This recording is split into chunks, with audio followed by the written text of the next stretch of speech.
The following program may contain subject matter and language suitable for mature audiences. Viewer discretion is advised.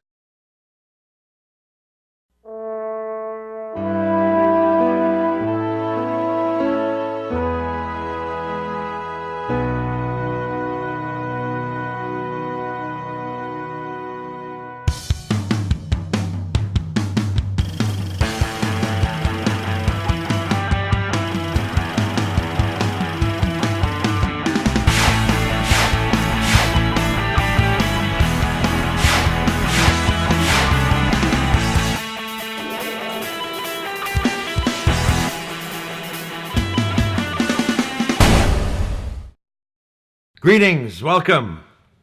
I'm Norm. And I'm Jeff. And this is the third installment of the Meltdown and our part two on focusing on Facebook and some of the weirdness. We've got some facts and we've got some weird posts that we think you'll enjoy.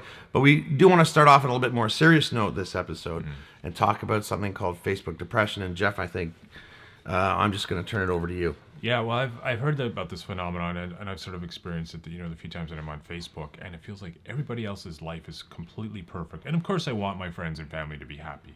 I would love for their lives to be perfect, but it's when you put all the great things, your 3 kids and your beautiful husband or your beautiful wife or blah blah blah, and I've heard of this phenomenon where people will get on Facebook, see their friends' posts, and their life in comparison, in their own mind anyways, really is really terrible, and people actually will get depressed because everybody else's life seems to be perfect. And of course the solution to this is to just not go on Facebook, but then of course people are addicted to Facebook, so there is that phenomenon of Facebook depression. Somebody told me that somebody read a post online and it was like this oh my god, I've had the worst day imaginable, and people were writing, what's wrong, and it was something crazy like, I can't find my nail polish, or you know what I mean, like it was it.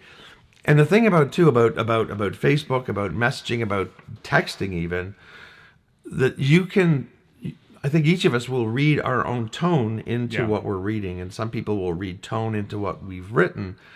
And someone might be thinking, I'm going to write this post, I've just had the worst day imaginable, but they're thinking it sarcastically. Yeah.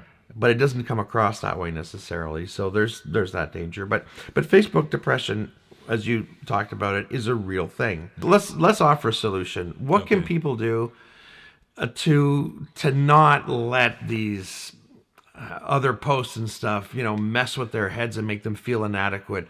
This is not a Facebook issue, by the way. This is a personal issue. But do you have any advice on how someone can just not care about that shit? Other than just don't go on Facebook? Yeah, that seems to be the one solution I can think of, or to realize that. I can't speak for each individual, and I'd have to sit down in front of each individual and have a conversation with that person to see where they're at in terms of their own self-status, so to speak. But yeah, I think basically just spend less time on Facebook if it makes you depressed. Some people are completely happy being on Facebook all the time, but I'm talking about if you're depressed.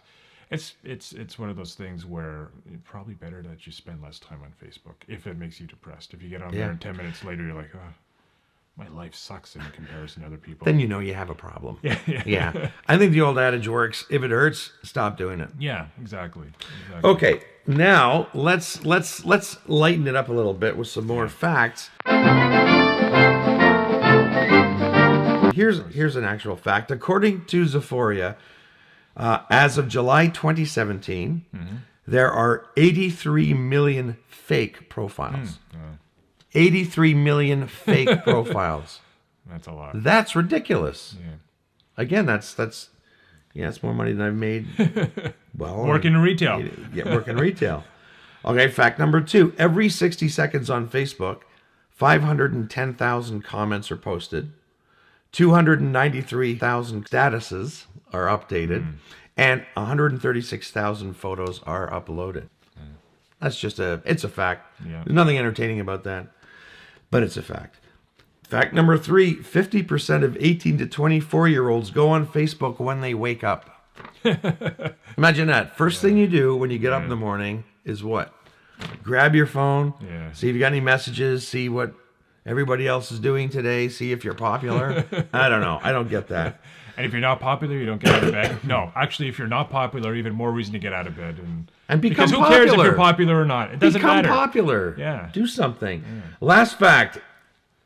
India is the country with the most Facebook users at 241 million people. The U.S. is actually second with a million less. So they have 240 million. So imagine that, India being the largest. I would have guessed the U.S. 100% because that's where it was created. And, you'd think it, I don't know, just with all the people in the U.S. that have computers, I think they have as many guns as they have computers. But that's a whole other show. Yes, that is all right? definitely a whole other show. Okay, so now here are some more actual posts from Facebook. So these were either status updates or little thoughts that were put on, questions that people had. And here's one of them. The first one's a question. And this person says, are lights electric? Because my phone and iPad won't charge, but my lights are still on. Well, I mean, theoretically, I could see how that is kind of logical, even though it's completely illogical. But that's I don't electricity is confusing for some people. It kind of is. I was actually surprised, but it is. Okay, here's a great one. This is just a thought someone felt they had to share, and whatever. This is why I say sometimes you should just not share stuff. He says, I can almost always tell if a movie doesn't use real dinosaurs. There's some real dinosaurs still existing in nether worlds, and how do you tell? There's got to be it's in that lateral fin. I think when movement dinosaurs smile too much, that's a fake dinosaur, because dinosaurs typically don't smile a lot, so that's how you can tell. Here's another example about sharing your personal wisdom on Facebook. Say what you want about Lance Armstrong, but being the first man to walk the moon is an amazing achievement. They can never take that away from him. Yes, he brought his bike up to the moon. He did. Yeah. He did. Yeah, never mind. He had a little bit, and he had to be on, the doping was necessary, to make that long journey, right? We have a recurring astronaut theme going here, which is we do. Cool. It's kind of an interesting. So yeah, it's an astronaut kind of theme. It's very spacey. Yes. Lance Armstrong, by the way, wasn't an astronaut. Yeah, that was Louis Armstrong. Yeah, Louis Armstrong. Yes, he brought his trumpet on the moon. That's right. And Neil Armstrong played in jazz clubs. I think so. Something like I think he did. I can't remember. Here's another one. And here again, someone posing a question on Facebook, and revealing their level of intelligence at the same time. Yeah. Does anyone know if the air from a fan can blow away the particles from wireless signal? Having trouble in my room. Oh, I think you're having a bit more trouble than just in your room. That's what I'm thinking. Yeah, that goes beyond just trying to transmit something. That's like not understanding how particles and phones work and bands and stuff. And, watch this. Now, I bet you when we replay this, we're going to be missing some frames. Yeah, you're right. Yeah. That's the way technology works. The wind in the air. It blows away everything. Here, I've saved the best for last, Jeff. Okay. Well, these are pretty good so far. The best for last. This is an actual... Someone, I guess, if I can set this up, someone decided to, show that they figured something out and they wanted to share it with the world. Well, that's good. Okay? Yeah. So here we go. If you put 60 seconds on the microwave, it's different from putting a minute. Because if you add a minute and a minute, that's 2 minutes. Yeah. But if you add 60 and 60, that's 120. Oh, yeah. So 1 minute isn't the same as 60 seconds because your food will cook less if you keep pressing 60 instead of 1 minute. Now, hang on. Here's the best. The last line of this made me laugh. I know it's confusing. I know it's confusing. I'm confused. I'm confused. So, if you just need to, warm something up really quickly, like bread that's frozen, you should only put it in for 60 seconds and not a minute. To 1 minute. No. What they're saying? No. They're saying you should put. Yeah, if you put it in, make sure you press the minute button twice, not the 60 seconds twice, because it's not the same thing. You're right. But this lends itself once again. Yeah. There are just.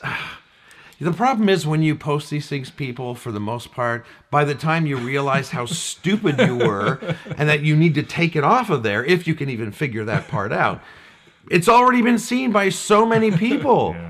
And they now know how stupid you are. Like, do you not get it? I mean, really. It's just stupid. Some things should not be shared. No, you're right. You're right. If you've got, a lot of these are science facts. Maybe bring them up with your friends one-on-one when you're having a coffee with them or a beer or something. Don't put it on Facebook because you're going to come across as being rather silly, to put it lightly. So these scientific and philosophical questions are better to be discussed face to face. With an actual person in front of you. That's the better approach. And ask your friends, hey, are you a scientist? Maybe you could answer this question. Yes. And then once you get the real question, then you can go ahead and share it with the world, because we all give so much of a shit to hear what you have to say. Anyway, just a little bit of fun. Hope you enjoyed it. Next episode, I believe we're going to be talking about Twitter. And we could probably spend that episode and every episode for the next 10 years just looking at Donald Trump's Twitter. Yeah. But I don't want to focus on Trump. There's so much more stupidity out there other than the current president of the United States. Yeah. I had fun. Did you have fun? Oh, I had fun. It was cool. fun. All right, good. And we'll see you next week. Ciao. Bye.